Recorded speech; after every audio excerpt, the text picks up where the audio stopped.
Welcome to the Mike and Doug Show. I'm Doug. Hi, Mike. Hi, Doug. Holy cow, once again, you've done it. You answered my questions that I didn't even have to ask. I kept wondering, Truth Social, is that a scam? What's going on there? What about the Trump media company? And where did he get the money to do that? And is this like one of those DARPA venture capitalist things where the Highland Forums steals the patents and steals the stuff and then, sells them to, and then it's all insider and the IPO opens and they jump out and you're like, well, let me research that. And what you found Pretty out, much. I left it at the deepest level I could go, which is stage one. What's that called? The Digital World Acquisition Corp. It had to go 8 layers down before you found out the Uh, truth. Can you share it with us? Correction, 17 layers. Oh, since last I looked, Yeah, there's 9 new layers. right. We were looking at all the relationships, the interlocking relationships. We have to credit certain lawmakers and investigators going all the way back to the late 1800s for the term interlocked, because they started seeing what these British bad boys were up to in the banks uh, way back then, and all through the 1900s, various ones of our legislators, and mostly congressmen, but a few senators, started identifying this as a threat to the republic, in that being interlocked relationships of insiders affiliated with the banking system. And that's Insider what we trading. see. Yeah, definitely insider trading, but Rico. it's more than that, because that gets at just the racketeering element of it. But in this case, we're talking about what I think we need to start calling economic espionage by the British. Oh, that's right. I looked at your second or third level of this that you sent over, and I'm going, how many different names can they come up with for the same company? It's A unbelievable. You've lot. done this before, but I think you said the other day to me that this even outdoes Jeffrey Patty and Yeah. those kind of interlocked This is up with directorships. Lord Mark Malloch Brown. Oh, well, and he's the control device for all elections around the world. Yep. So, okay, here now we didn't know. Everybody's out there, and here's what they would say: who's ever gone onto Truth Social? Who cares? So what? He's doing a IPO. Who cares? It's not going to make any money. It's going to be a failure. And yet somehow he gets this phenomenal amount, which I don't understand these things. Phenomenal amount of money. He gets backed. Gets these little clauses built into it so that he can jump out pretty quickly and just basically brand it with his name. And they predicted this from the first. And I said to you, I don't understand this at all. They said if Trump creates Truth Social and it goes public, it will be worth 4.5 billion, and no matter what happens to him, he'll walk away with 2 billion, even if he jumps out of it early. Is that true? Oh, it'll be more than that. We did an analysis of his lockup agreement, which, if you're not familiar with that, is when insiders, especially principals, take a company public, there's usually a lockup agreement that they enter with the underwriters, so that they will wait a certain period of time before they sell their stock onto the market, so it doesn't depress the price of the stock. That's the theory. I can tell you for sure that none of the Facebook insiders had a lockup agreement. They started selling. I think they started selling on a Friday. By Monday, they were all selling off, and so consequently, the whole stock market is an insider's game, and everybody else is just hanging on for the ride. It's incredible. Well, recently he got the 175 million he needed just to as the bond before the appeal. He goes to the appeals court, and some guy came up with the money. But then that's because the guy said, "Yeah, well, if he loses, then I'll get 454, won't I? And I'll get the property, not the not the state." And so Trump is in a strange way with all of this. And Devin Nunes is over there running Truth Social. Only thing I've ever seen from Truth Social are his own little things that he puts on there. Don't know anybody who uses it. I can't imagine it's worth anything because, as you pointed out, it isn't anything new. It's built upon your own technology that you invented Right. and that you could do this yourself in your back room and it would, it's really no big deal. So how is it worth a market cap in the billions?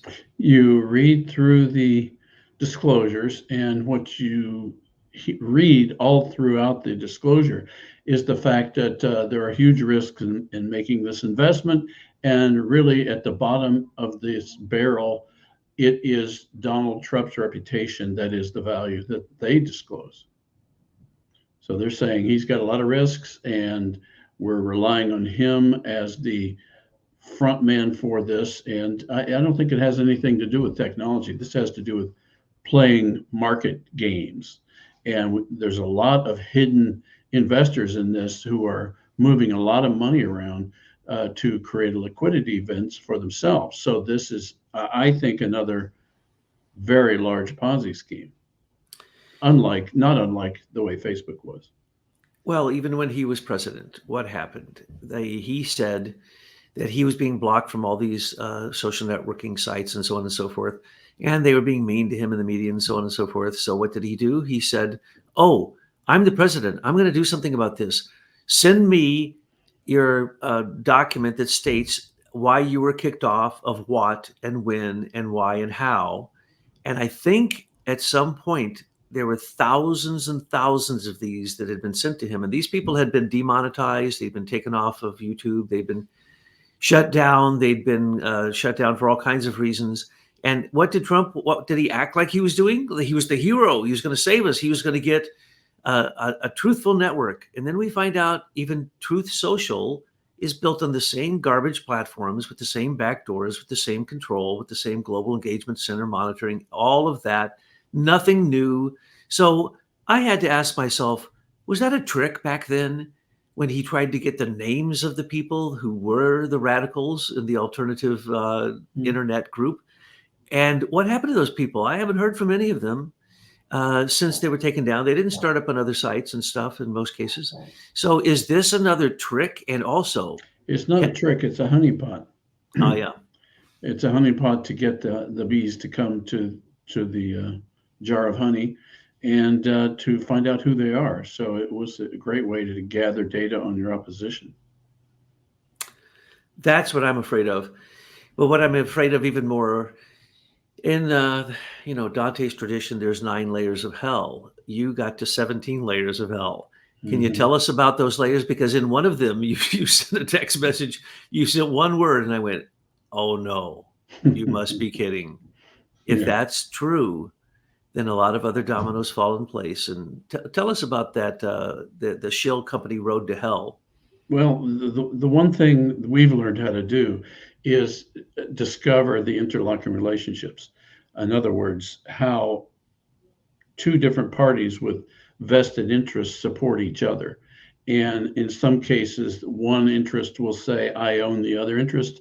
And in another case, it's exactly the opposite. So you can go back through the disclosures of their filings on Companies House in the UK and the SEC in the United States and FINRA, the the supposed regulatory body for American brokers, and you can start seeing how these relationships fit together.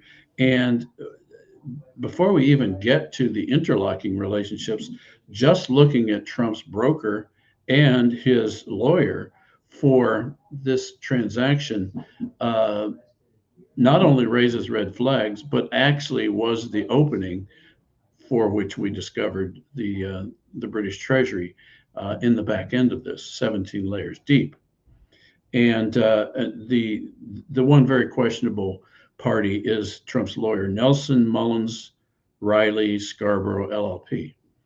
And as we have now learned, all of our lawyers, um, and I think probably without exception, are in one way or another tied to the British Crown in the Inner Temple in London, and our court system is as well. So if we look at the background of that firm, we see three notable alumni. One is Marco Rubio, two is Trey Gowdy, and three is a guy named Philip Latter.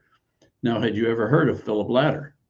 I had not either. But what we determined in the early days of the Clinton administration, he was the U.S. ambassador to the Court of St. James in London, and he was associated with the Pilgrim Society. And he also had worked prior to that with Sir James Goldsmith, another prominent member of the Pilgrim Society, along with the Rothschilds. So what we see here is that firm, through this really influential partner, um, set the culture, set the tone of ethics for that entire firm, and that usually carries down to the minions, because sooner or later the minions have to be schooled on when to look the other way. And so we see the Pilgrim Society embedded in Trump's law firm. And then we look at their broker, uh, E.F. Hutton. Now, that's an interesting firm, which we've all heard of because we all have heard their propaganda over the years if you're a baby boomer. And that is when E.F. Hutton talks, people listen. And there's a whole string of ads. We actually linked to that in the research. Uh, so he used a firm that Americans, older Americans, know intrinsically, and so there's apparently a high level of trust in that brand name. So that's the one they went with. Well, if we look at EF Hutton, this is a reformed EF Hutton. It's newly minted as of 2021, and then we start looking under the covers of who bought that brand name, and we see a whole string of owners that march right back to the British Crown, the British government, and the monarchy in England. Direct connections all the way back. And that's the 17 layers. So that's not normal. Normally, the bad guys are buried 2, 3, 4 deep, 5 deep sometimes, but 17. This is obviously a group that a mechanism that nobody wanted Americans to know. And a prominent name in the names of the companies is Kingswood. Now, that may mean nothing to an American. Kingswood. Okay, fine, it's a name. But that name, Kingswood, goes all the way back to William the Conqueror when he established England.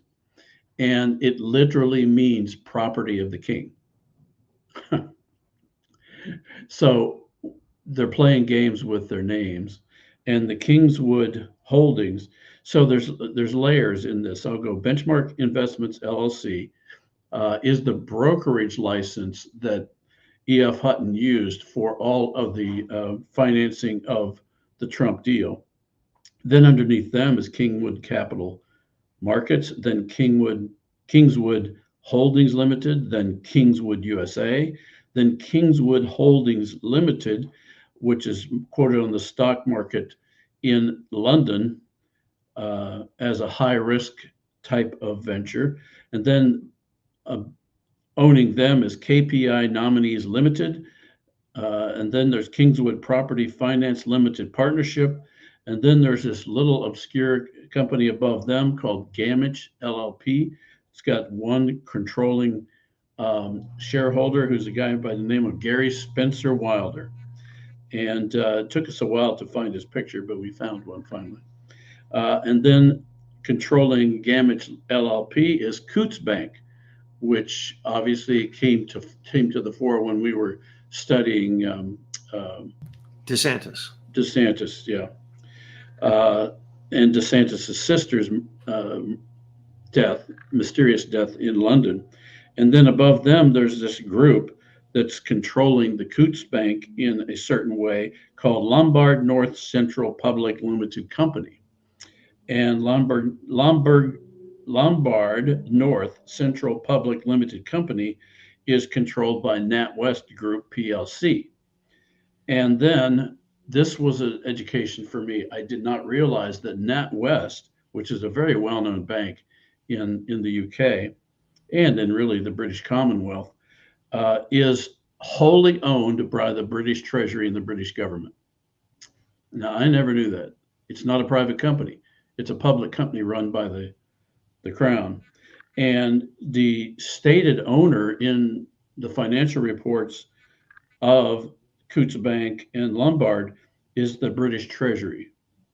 And so we know the British Treasury is controlled by the British Pilgrim Society and their 24-point plan to annex America. So there we see the ultimate controllers of the Trump financing. What about NatWest? NatWest, I mentioned them. NatWest, Okay. NatWest, Explain to people who NatWest really is.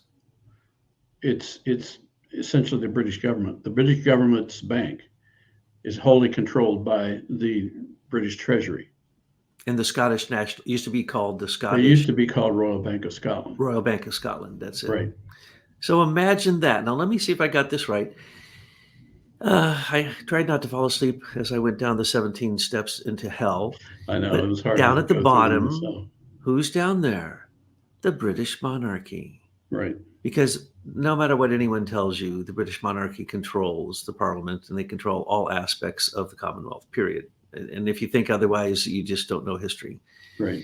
But the point is that they are controlled by the her Privy Council, who are generally No, not the Privy Council, the Pilgrim Society. pilgrims, who I'm going to Right. say they're Pilgrim Society Some members who are in got Privy in. Council, but Privy Council is too big of a group. That's right. It's a subset of those, and they're probably Privy Councilors, but the ultimate group is the Pilgrim Society.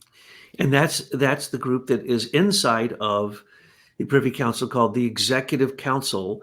And you don't even have to be a member of the Privy Council or the Parliament or anything else to be a member of the Executive Council, the Privy Council, which is the monarch's private bankers and advisors. And I bet every one of them is a pilgrim, but you'd never know that because they don't tell anybody about their meetings and they don't take notes. So the point is, we do. I mean, I don't want to put a too fine a point on this, but we do know who these pilgrims are. oh, I know you do. It's not like they're hidden. Right. In fact, the more they come out of the woodwork, the less fuzzy their participation is. And this led right back to them. So if someone had the ability to do the research that you and the miners do, they would have been able to follow this right back and find out that what we've been saying for years and years, that the Pilgrim Society have had this plan, and it's a 200-year plan, and they're doing a pretty darn good job of implementing every point of the plan. And now, let's see if I got this right. Trump is basically giving leverage to the crown through this deal, Right. which will make him $2 billion minimum, right, according to the prognostications, but may make him much more, as you pointed out. Well, Trump has agreed to this lockup agreement, which on the surface is quite common among insiders. But we actually had people looking at the lockup agreement this morning, and it's got a massive hole in it. And that relates to this SPAC that raised the money for him called Digital World Acquisitions Corp.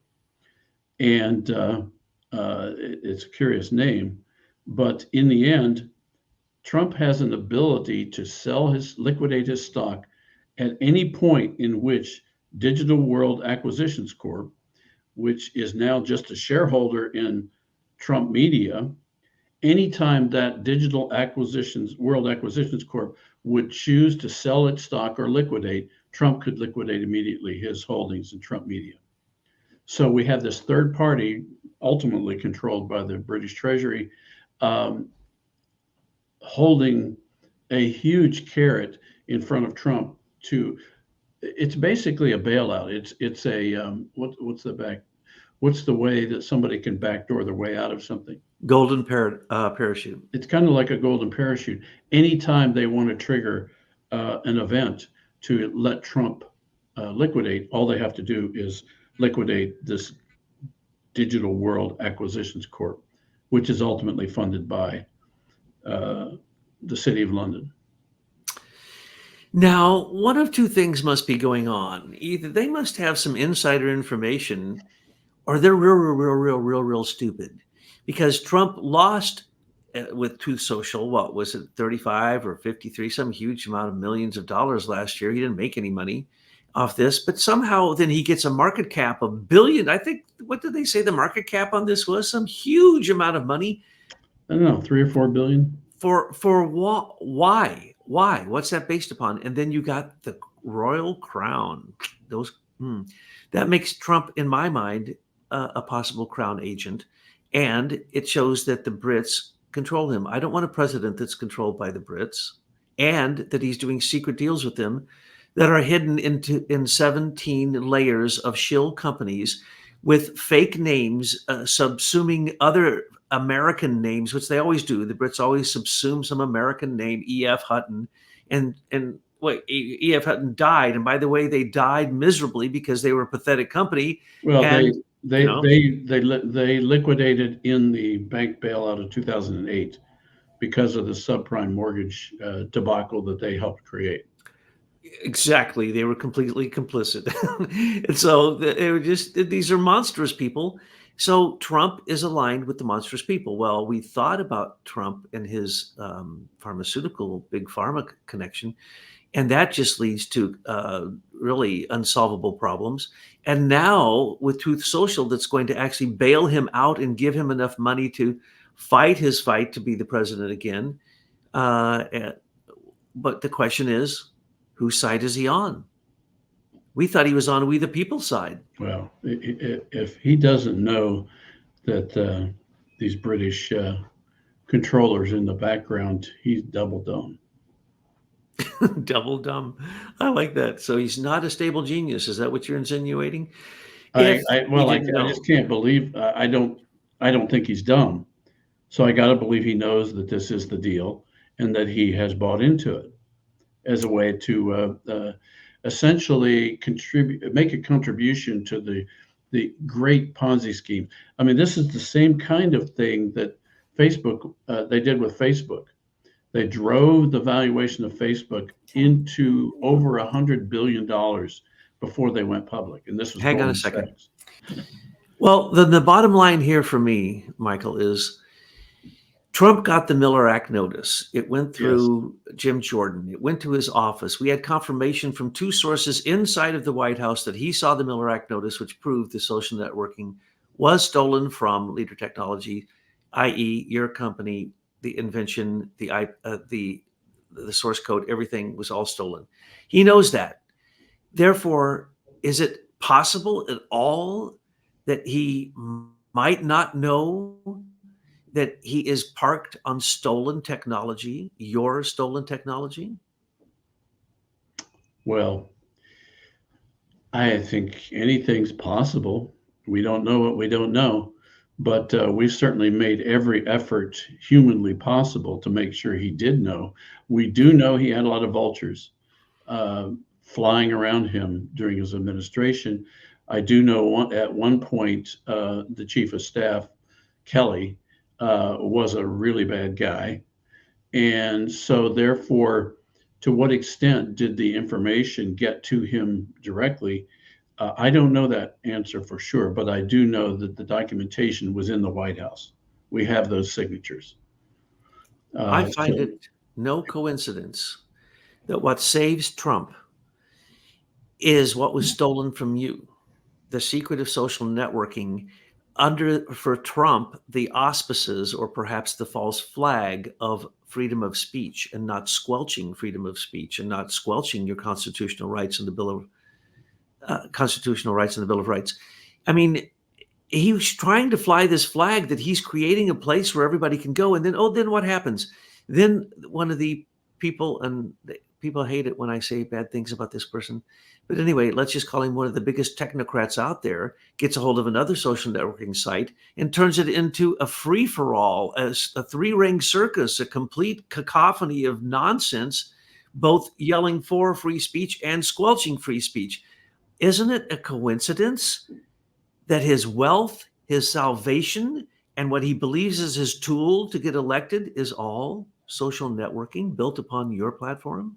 yeah. So, what's interesting about this dynamic is that the Miller Act notice is still alive, and our offer to him, he's not the president now, but he might be, and our offer to have him fund the Miller Act notice and then give a legal license to social networking to every person on the planet as a result is back on the table. I mean, his obviously his financing is stinks, and yet if he signed a deal with us to get this license, he could make everybody legal overnight, and it would totally turn the tables on the existing social networking crowd, which is all using the stolen technology. They know they stole it.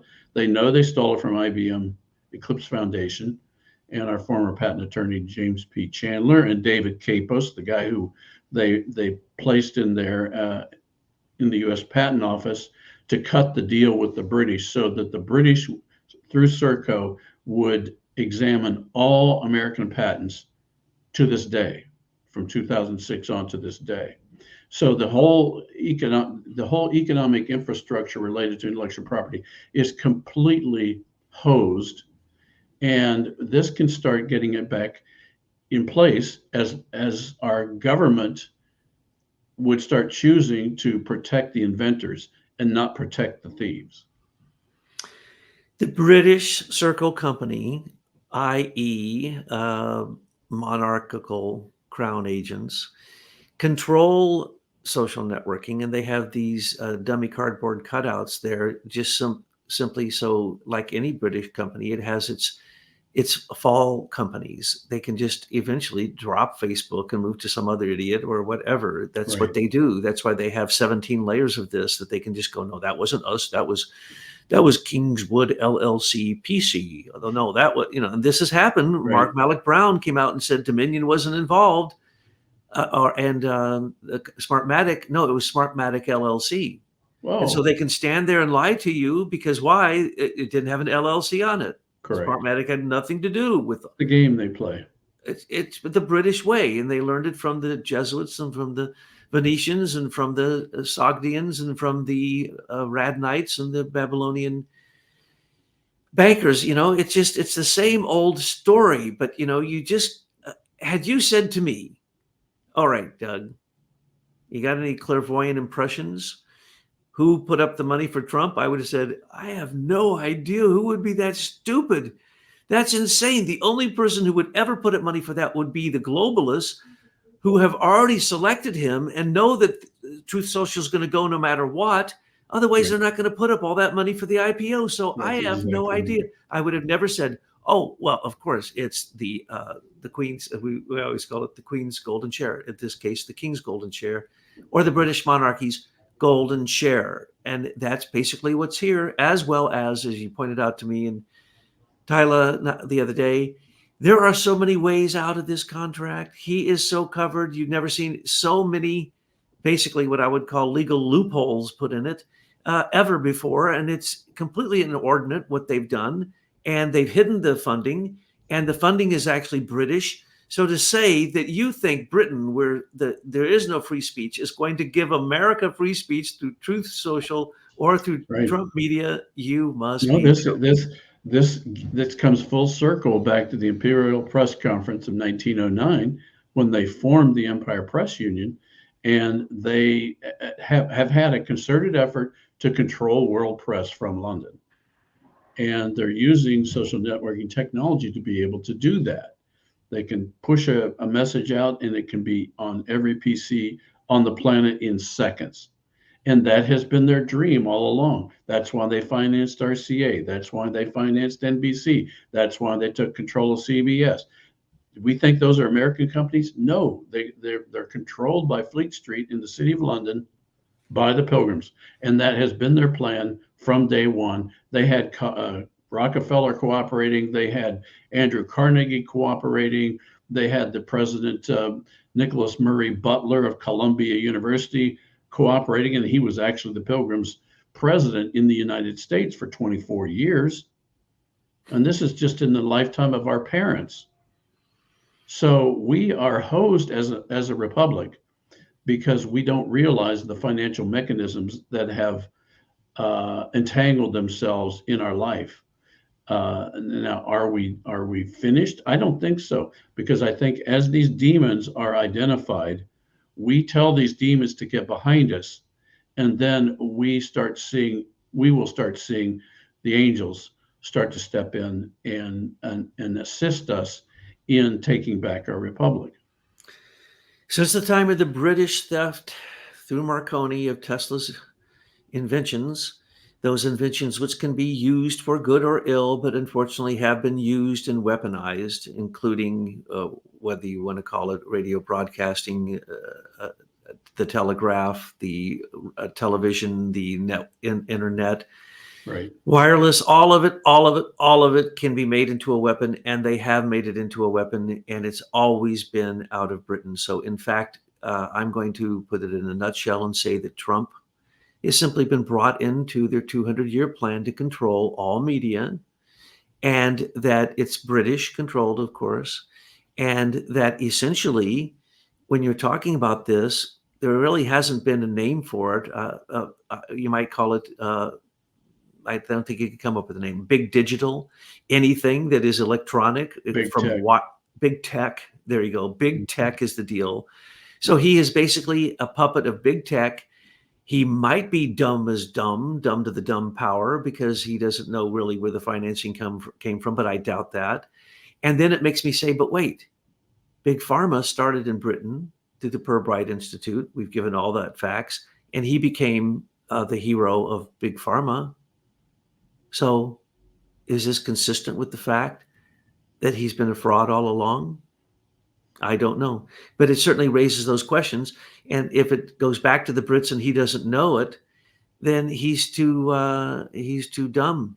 He's being used, and if he does know it, then he's just waiting for the king to give him his Order of the Garter, or Mm-hmm. the Order of the British Empire, and for him as a Scottish man, a true Highlander, that he actually gets recognized by the crown, because that's what people like Hillary Clinton and Bill Well, Clinton that's think. that's the same way they courted Andrew Carnegie.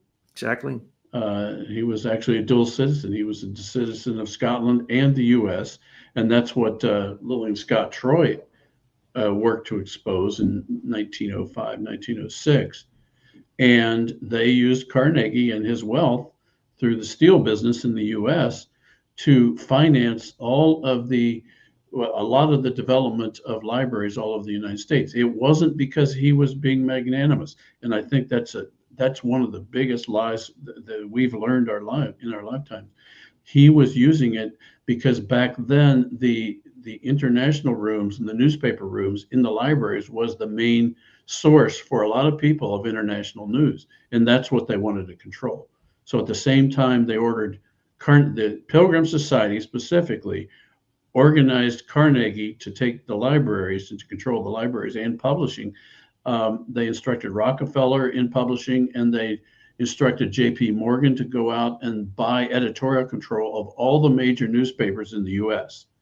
And so here we see way back in 1905, 1910, 1915, already they're consolidating their controls. And so when internet came along, and then our technology of social networking came along, it was just another step in their long time plan to control the communication that we on Main Street have, and then to manipulate our way of thinking through mind control, through propaganda. And they've done a pretty good job of it, I would say. But we're starting to wake up. And with that, we are starting to see these demons, and starting to see these demons specifically in certain people. And those are the ones that we as patriots need to start telling the devil to get behind us. But now we have to also give ourselves a little bit of leeway, because if he's a fraud, he's a good one, and he met exactly the prerequisites that the United Intelligence groups created as their basically their security report before he ran for office, called the Paradox of Progress. And it basically said that anybody running against Hillary Clinton who ran on a populist note, said America first, was a nationalist, was a businessman that said he's going to bring back business to America. I mean, they spelled out exactly what he was what could win, and Right. he became that.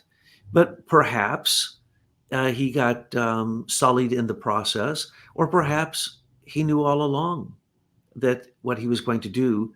That he claims that he saved 100 million lives, which is complete nonsense. and doesn't take responsibility for the other millions that happened from during his administration. These kind of things are something we have to question and say, what does this mean? And at this point, I am still confounded by everything that comes from Trump's mouth, Trump's camp.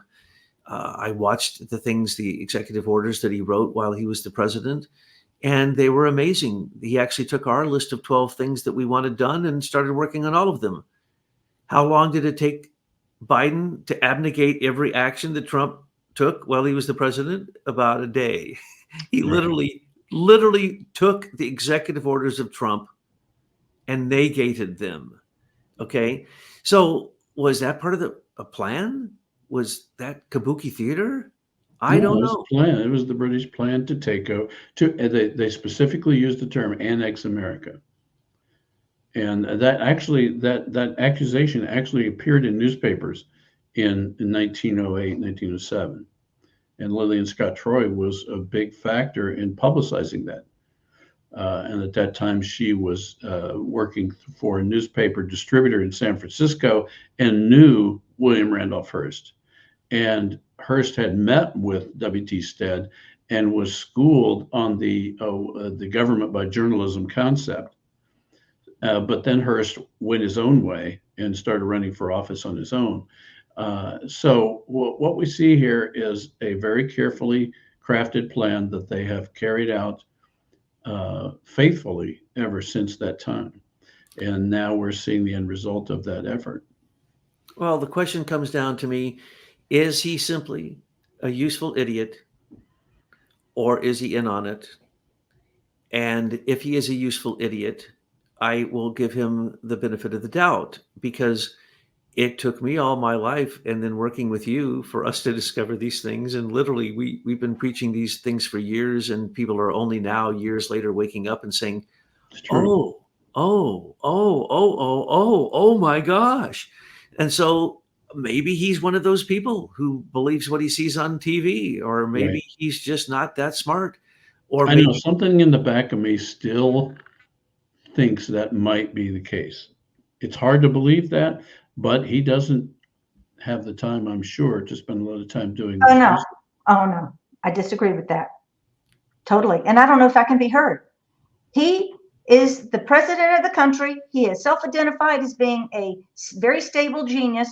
I'm just a little trad wife out here in suburbia, and I figured it out. And with all the intelligence and the people around him, no, he knows this. That's my opinion. Well, Well, there you have it. A voice from on high came and told us the reality that we are stumped yeah. with. Well, then we're into the issue of can a person repent? And if he can, then maybe we'll give him some space. We got to see what he does. Well, look at him and Bibi Netanyahu. They're in bed together as close as anyone can be. And, it's Israel first. It's not America first. Hmm. And so, what Tyler just said Well, is, Israel is, I mean, that's the other confusing thing about this whole Israeli thing. When you say Israel, you say Britain. Britain controls Israel, has from day one. The so Rothschilds have been funding Zionism, British Zionism, from day one in the there mid was a 1800s. Jacob Rothschild was on Genie Oil. Genie Oil is Golan Heights, the invasion of and occupation of Golan Heights. But then look for the oil offshore, which I've been pointing out now for some time. Look for the Leviathan and the British company, British Petroleum. That's what that was all about, all British. And notice that they haven't come in politically to say a single word. Why? Because it's their oil. They don't want anyone to know. Right. They are the sneakiest group of people. But here's the deal. I have a degree in history and a focus in British history. All right.